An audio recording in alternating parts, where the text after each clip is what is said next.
Hi, welcome back to Guessagaingaming. Once again, I'm in London, in Watch Dogs Legion. There you go, we're on the South Bank. Looking across the river, there's the London Eye over there. You can see the Houses of Parliament, Big Ben, And as usual with Watch Dogs Legion, I'm just making you feel at home in London, but this isn't a video about Watch Dogs Legion. This is a video about something else completely. And today I wanted to just have a little video about live service games, which I don't play, and I'm glad I don't play, because everything I see, and I see a lot and hear a lot, is very, very negative and just generally sad. So when you play single player games, obviously you know what you get. In general, like we'll just talk about Watch Dogs Legion again. So here we are, Watch Dogs Legion. You get your game, you get what it is. You know kind of what the end's going to be. If there is additional content, which there is in Watch Dogs Legion, there's quite a lot of skins you can buy and other agents you can buy, special agents, but you don't have to, and they're not necessary to the story. And there's a DLC for a few more missions as well, so there are things that you can add, but you don't have to. And you know what you'll kind of get. The game's got a beginning and an end, and it's got a price, and you buy the game for a certain price, which is whatever it is, in a sale or brand new, it doesn't matter, and that's the price. Whereas with live service games, it seems that there's just a way to exploit people completely. So most live service games that I've seen or watched anything about or heard of have loot shops and microtransactions, and they're not alone in that. Obviously some other games do as well, but they have those things which are obviously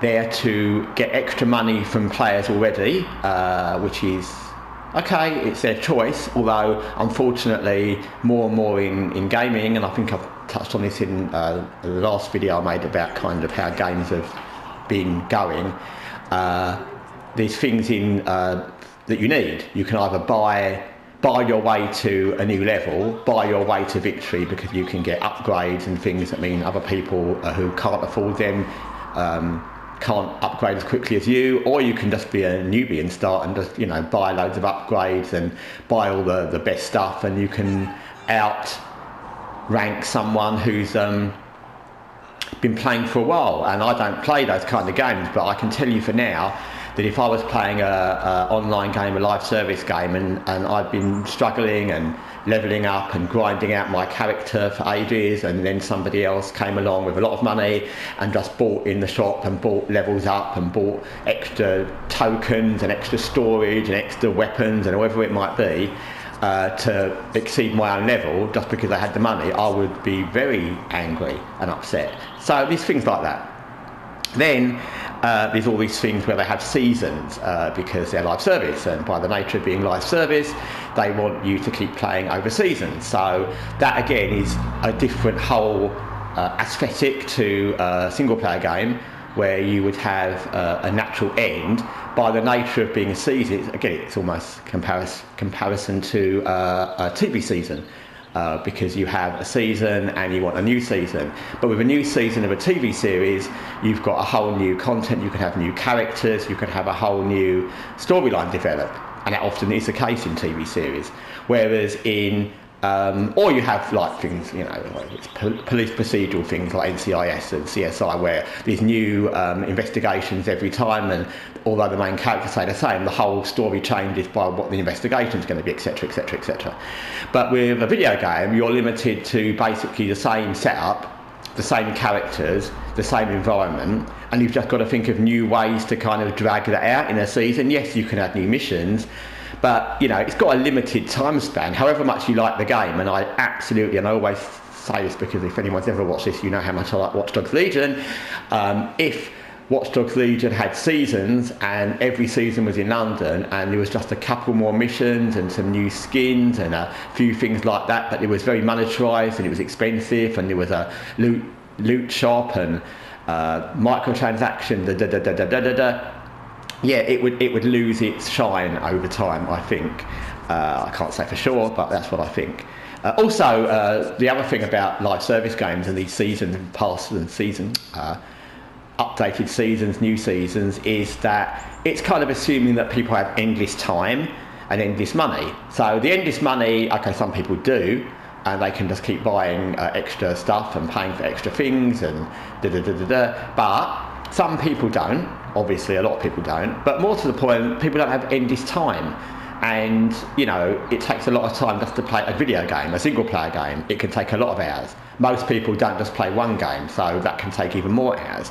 And a live service game that's by nature live service, you need to keep like going to keep your character updated. It's got seasons.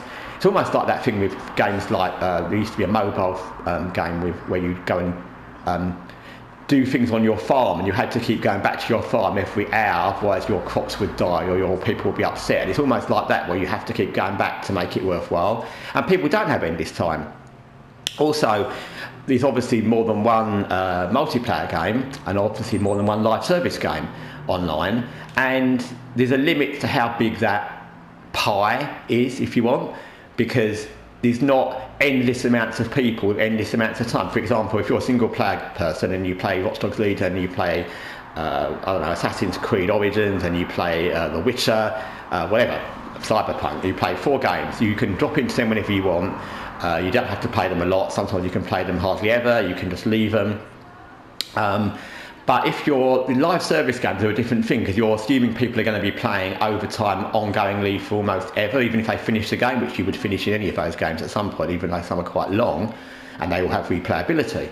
So then you're kind of assuming that people have endless time to play a live service game, and there's a lot of people who are going to be playing live service games who are going to be playing more than one, but they're not. I mean, I don't know what people do, but I would think it's unlikely that people are playing more than 1 or maybe 2 live service games at the same time, because they won't have the time.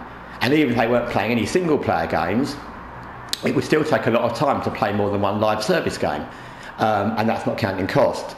So there's a small, a not big pie for live service games, which is highly monetarised, and there's not that big a market, because there's not that many people who want to play those, and there's already games, you know, like Fortnite, where there's, you know, huge amounts of player base, and they've already got player bases, and that's taken a big part of the pie already. Another thing, finally, that I wanted to say is I saw a thing the other day about a game called Rainbow Six Siege. It's not a game that I played before. It's a game I know about and a game I've seen things about. And I saw that there was a lot of uproar. It was in the UK actually. There was a event in Manchester to do with this game, and they did some reveals about how the game's going to proceed for the next season.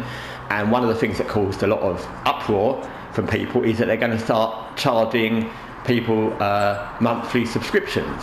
And the thing about that is, not only is the game monetarised and has loot shops and all this kind of business, but they charged for the game at outset, so you had to pay to get the game. And I thought, hang on a sec, that's completely wrong. I mean, there's lots of things in gaming that are wrong, and I've talked about some of them before, but that's almost like selling someone some medication and then making them addicted and then charging them different prices, or upping the price. Because if you've paid for a game without knowing it's a subscription, it'd be like me buying Watch Dogs Legion, and I bought it as a single player game, and then suddenly Ubisoft said, or PlayStation said, well, to play this now you're going to have a subscription. I'd be like, hang on a sec, I bought this game for whatever price, doesn't matter what the price is, and I bought this game and there was nothing about subscriptions, and I have already bought lots of the DLC, and I paid for DLCs and extra missions and some of the skins, and now you're saying I need to be subscribed every month as well. And that's wrong. If you buy something, it'd be like, you know, buying anything, buying a movie, buying a CD, doesn't matter. And someone said, oh, you've got that, but now we're going to charge you to play your CD as well, and now we're going to charge you to watch that movie. It's wrong. If you are a subscription thing and you're subscribed to the PlayStation subscription, or it's Xbox or whatever, or you're on Netflix and you already agreed to a subscription, that's what subscription is. You're paying for a job lot of things that you already get in the subscription package. But there's no way that a gaming company should be charging for a game at outset and then turn around later and say, by the way, you've got to pay a subscription. It doesn't matter what the game is, or whether it's live service, or whether it's online multiplayer, whether it's a single player. That's just wrong, because when you buy something, you buy it.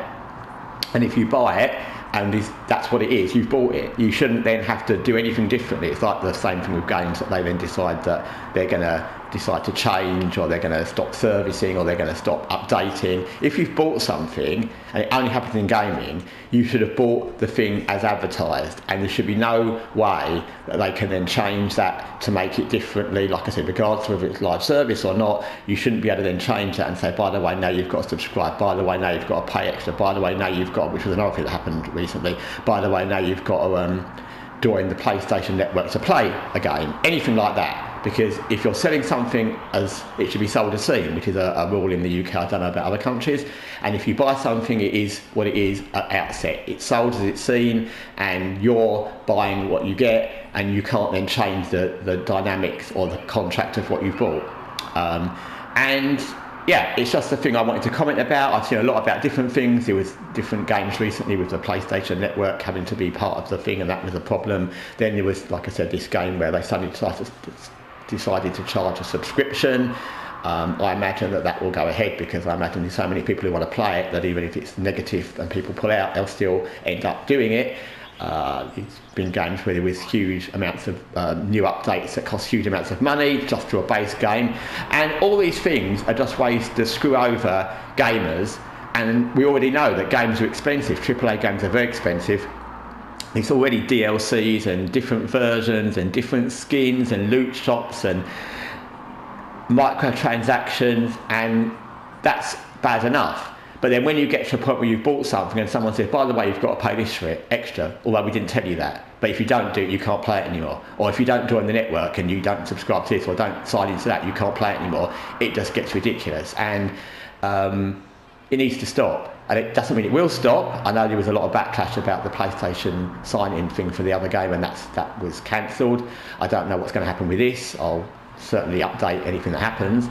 But yeah, it's very bad. It's bad practices, and like I said, the practices that video game publishers adopt are singularly in video games, because in any other industry, whether it's a gaming industry, whether it's manufacturing, whether it's videos, Netflix, Amazon, the local supermarket, Ford cars, no one else would get away with these things at all, because of course they're ridiculous and very bad. But gaming companies think they can do it because there's no proper regulation to what they do, and they can basically do things as they want, and again, that's wrong. Anyway, thanks for watching my thoughts. It's a hard world as a gamer, isn't it? Anyway, take care for now, from Guessagaingaming.